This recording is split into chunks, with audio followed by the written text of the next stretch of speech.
Yeah, I'm very thankful for the crowd that was there today. 103rd homecoming for Purdue, and I just mentioned on the radio, this place is special because of the people, and not only the people that have followed Purdue for a long time. The students make it a great place, and I also believe that Mike Babinski, our athletics director, Tiffany Grimes, our sport administrator, deputy AD, are two of the best in the country. They've given us absolutely everything that we need the 10 months that I've been here to go be successful. And we're building it, and the wins are going to come. I mean, man, that's a hard way to lose one. My guys fought this week. They poured everything they had into the preparation this week. They played with energy, they played with emotion, they played hard, and we came up short. And when you do that, when you invest with everything that you got, and you come up short, it's really difficult. But I was raised in a small town in Oklahoma, and the values that I learned there are about togetherness, family, love, toughness, resolve, and you just go find a way. You don't make excuses, you don't give up, you don't wave the white flag, you don't feel sorry for yourself, you find a way to go get it done. And that's the way I was raised, and that's the way this place is. And I guarantee you we're going to get this turned. And we will continue to work, we'll pour everything we've got into it, and we'll get our team into the winner's circle at some point. We came up short, and it's tough.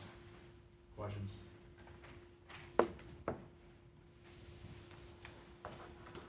Barry, when you reflect on the final outcome of the game, you go back to the end of the first half, you guys having first and 10 at their 40 to start that drive, and then being able to march down after the 3 and out. Just how large does that sequence loom as you look at how this game turned out?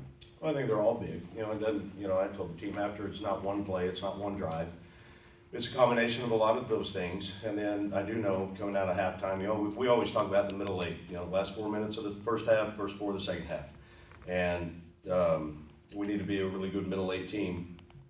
Coming out of halftime, we went down and scored, got a stop, so that was a good part of it. So, we want to execute every single drive we've got. We didn't. And then defensively,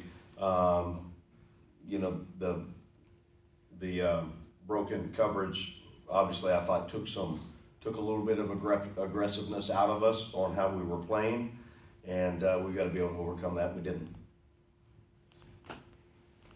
Barry, when you look at this game, no penalties, but it comes down to playing a Rutgers team that had struggled holding teams on third down. You go 1 of 9. When you look back at that, is that just maybe a reflection of this offense right now, or was that just down and distance situation? What kind of led to the struggles on third down today against the team that's been prone to giving those up? I think you look at all aspects of the offense. You look at the ability to run the ball. I thought we had that on our side. You look at being able to execute and extend drives. Obviously, that was, as you point out, 1 of 9s. You're going to have a hard time if you can't do that. And we've got enough playmakers to find a way to do it. We'll certainly do a deep dive on what were the reasons today. If I give a lot of opinions sitting right here, I'm sure I'm going to be off on a couple of them. Ryan, can you sort of just take us through the timeline for Ryan this week as far as the injury goes, and when you knew he was going to be able to play today? I didn't know. We ended up getting some more testing done on Monday, and then he just kept making progress throughout the week. Had a good week of preparation and felt comfortable with the information we had on putting him in and letting him go play. He wanted to come back last week, but I didn't feel comfortable in that without having a true MRI on it during the game. I didn't feel comfortable doing that last week. So says a lot about him, about this team. Jesse Watson on Tuesday practice broke his nose, had a chance to either get surgery and miss. He said, no, I'm going to do whatever I can for this team. And he went out and played today. So there's a lot of those small stories that things and our habits are moving in the right direction. I just want it, and we all do. We want it to result in wins, and we're not there yet. Can you just take us through that last Ryan Browne play, the tip ball, he catches it. Was he trying to pitch it forward? Was the ball knocked out? I haven't talked to Ryan, but as I saw it from the sideline, we had an RPO call, the defensive end set flat-footed on the line of scrimmage. There was a small window there after he pulled it and got his hand on the ball. Ryan went up, tried to make a play, and I don't know if it got punched from behind on his way down. He didn't secure it at that point. Have you ever been part of something like this before, this painful loss? Unfortunately, in 1997, I was on the field against Nebraska, kickball. They ended up catching it in the back of the end zone. That one hurt. Guys, life is hard. You're gonna win some, you're gonna lose some, and especially to lose it the way we did throughout the course of the game makes it a little more difficult. Barry, was the plan all along to kind of alternate quarterbacks the way you did today with Malachi and Ryan? Yes. And then what do you gain out of doing that, or do you want to see if somebody gets a hot hand and kind of ride the momentum of one or the other? Ryan's our starting quarterback, but there's certain things we're trying to get because Malachi's playing well and has earned playing time. Anybody that we feel like is in a position to help us play winning football, we're going to find a way to get them on the field, and we feel that way about Malachi, and I think it helped us out today. You talked Monday about being a part of losing streaks before. Talked about losing at 1997 in Nebraska in a heartbreaking fashion, but I guess the run of games, Minnesota, Illinois, USC, that you've made plays to kind of lose games, and you've talked about shooting yourselves in the foot at times. Have you had a run like that where we've had so many games that were winnable that just kind of mistakes end up being the difference in the game? No, but you say winnable games. You look at every single week. It's a life of its own. So. The thing you do when you come out of a game that you come up short or you win the game, you learn from your experiences and you apply them and you try to continue to find a way to move your program forward. We're a heck of a lot better than we were when we started, and we're just not there yet. And we're going to keep working to get there. That's the only thing that we and I know how to do. And I thought our assistant coaches had a really good game plan this week, and I did challenge the guys, to go play with energy, effort, and enthusiasm, and for the most part, I thought we did that, which was good to see.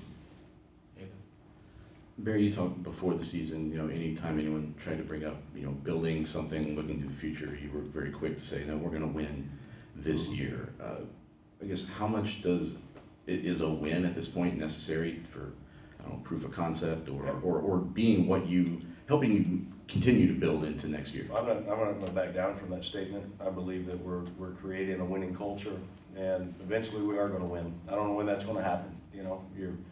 You're fighting and you're swinging and scratching and clawing, and you're going to eventually get there, but we're not there yet. So I still stand, and I've got strong belief in what our foundation is becoming. I have strong belief in this program, and I have no doubt it's going to be a special place that we win consistently. We're just not there yet. Or you talk about anybody who plays is good enough to play. Hershey McLaurin's a guy who didn't play at all until last week when Miles got hurt, and then he made the most of an opportunity here. What have you seen from him just in 6 quarters of play? His practice habits have become better. He's become more invested in what it takes to play at that position defensively, and then he is really most of today, I felt like, it's again hard to say without really going back and looking at it, he's in position to make plays, and that's good to see because we needed it, and he continues to show up, be a little more productive, and in that spot defensively, we really need that guy to be a productive player. Yeah, Barry, just some of the issues the defense getting off the field, 75 plays for Rutgers, 51 for Purdue, over 500 yards of offense. Is there anything about the inability to consistently get off the field, force a punt? No, we need to be better. Have you had a chance just to look at what looms in November and maybe how you're going to deal with what looks like a very daunting schedule? I know we've got stretch and stride tomorrow for our players. Monday we'll go to practice. We'll have an hour and 10-minute practice, great film study and a game plan for Michigan. And then we're going to take it a day at a time and go to work. The Illinois game, obviously a very productive game for them in the air. You mentioned the defensive breakdowns in coverage today. Did this feel like a reversion to some of the problems you had there? Was this a new, No, we got beat man-to-man 3 times. I mean, their player made a play, we didn't. And then one time in coverage on the breakdown, the guy was wide open. We were in a man-free coverage and we didn't get that executed the way that we needed to. But no, I mean, you saw just like I did, they threw 3 up, they came down with them and we didn't. So we gotta continue to work on that. Any more questions for Coach? All right, thank you. All right, Coach. thanks, Barry. Thanks.